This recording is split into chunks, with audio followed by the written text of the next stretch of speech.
కృష్ణ అని మనం అన్నప్పుడు ఆయన సారం ఓ ఓ తలవంచని పసివాడు,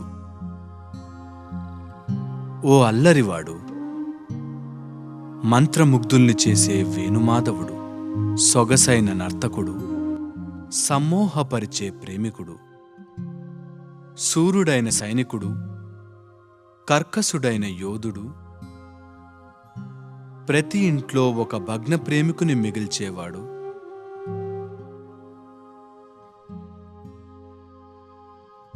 వివేకుడైన రాజనీతిజ్ఞుడు, ప్రభావశాలి, ఒక పెద్ద మనిషి, ఒక ఉత్తముడైన యోగి, ఇంకా ఎంతో వన్నె కలిగిన అవతారం. రకరకాల వ్యక్తులు రకరకాలుగా కృష్ణుని చూశారు, అర్థం చేసుకున్నారు. ఎంతో మంది ఎన్నో రకాలుగా అనుభూతి చెందారు.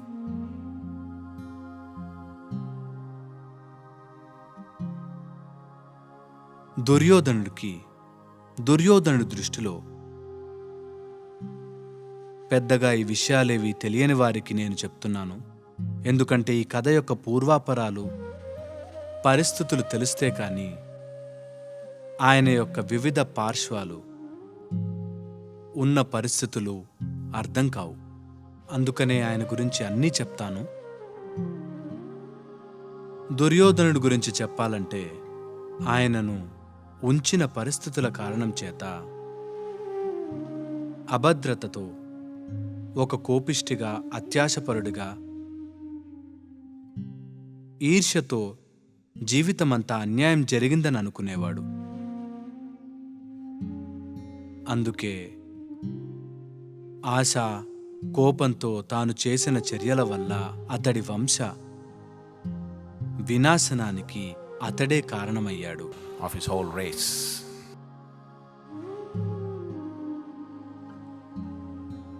దుర్యోధనుడి మాటల్లో చెప్పాలంటే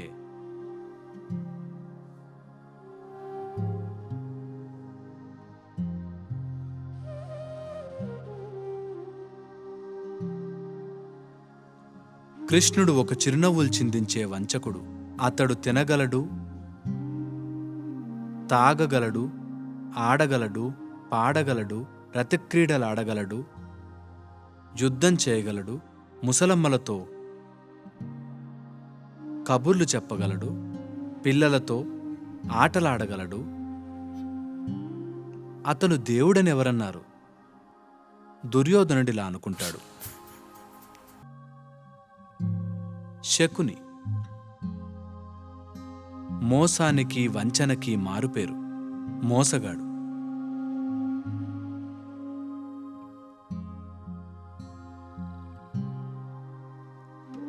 శకుని ఏమంటాడంటే, ఆయన దేవుడనే అనుకుందాం, అయితే ఏంటి?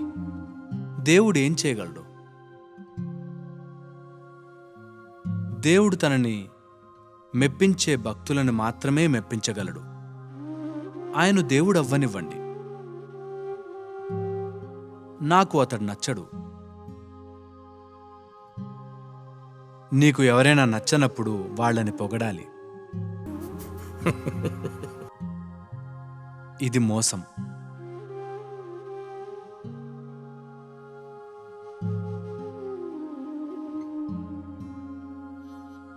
రాధ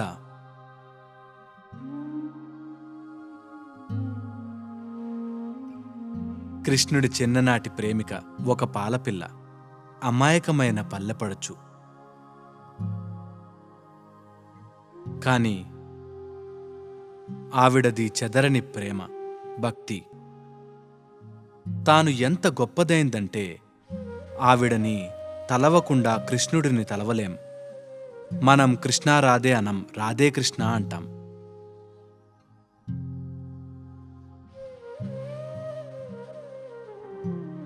ఆవిడ ఒక అమాయక పల్లెపడుచు. తాను కృష్ణుడు కంటే కూడా ముఖ్యమైంది.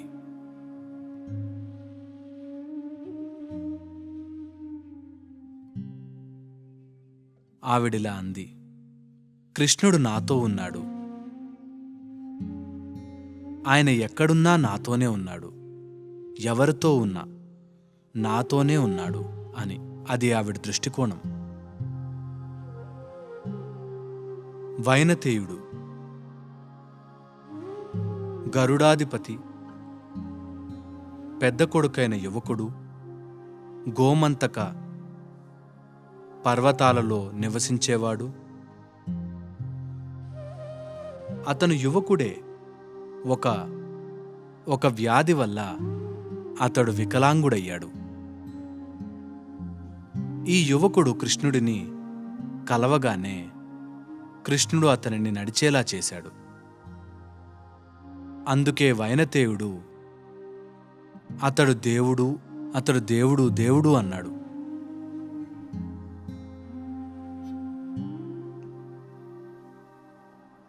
అక్రూరుడు, కృష్ణుని మేనమామ,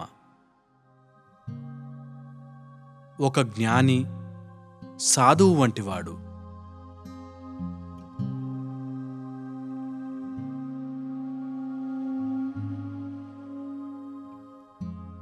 కృష్ణుడి గురించి ఆయన ఉద్దేశం చెబుతూ ఏమన్నాడంటే,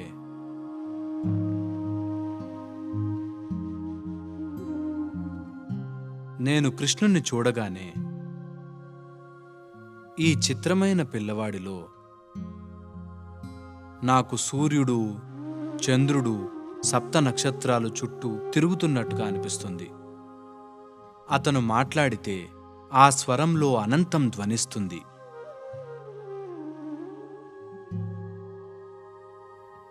ఆయన ఒక ఆశా కిరణం. ఆశ అనేది ప్రపంచంలో ఉంటే అది ఆయనే అన్నాడు. శిఖండి ఎంతో వేదన అనుభవించినవాడు. చిన్నతనం నుండి తనలో కలిగిన కొన్ని మార్పుల వల్ల అంతరంగ వేదన అనుభవించాడతను. అందుకే శిఖండి, కృష్ణుడు నాకెప్పుడూ నమ్మకం కలిగించలేదు, కాని అతడి సమక్షంలో ఆశ అనే చిరుగాలి అందరినీ తాకుతుంది అన్నాడు. ఇలా ఎన్నో చెప్పగలను.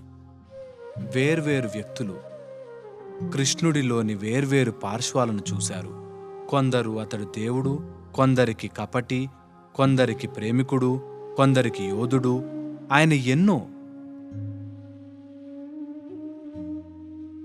ఆయన తత్వాన్ని రుచి చూడాలంటే, కృష్ణతత్వాన్ని, కృష్ణ చైతన్యం అని దేన్నైతే అంటామో దాన్ని అనుభవించాలంటే మనకి లీల కావాలి. ఆ లీల కోసమే మనం ఇక్కడున్నాం. లీల అంటే కేళీ విలాసం.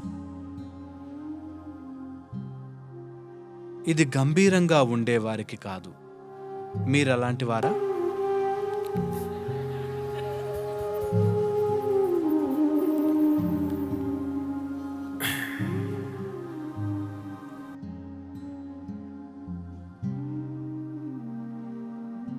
ఎందుకంటే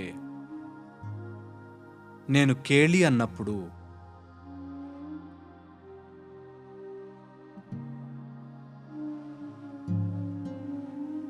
మనమిక్కడ ఆడుకోవటానికి కాదు, మన జీవితం యొక్క లోతైన ప్రగాఢమైన అంశాన్ని సరదాగా అన్వేషిస్తున్నాం, ఆనందంగా అన్వేషిస్తున్నాం. అలా కాకపోతే కృష్ణుడు ఉండడు.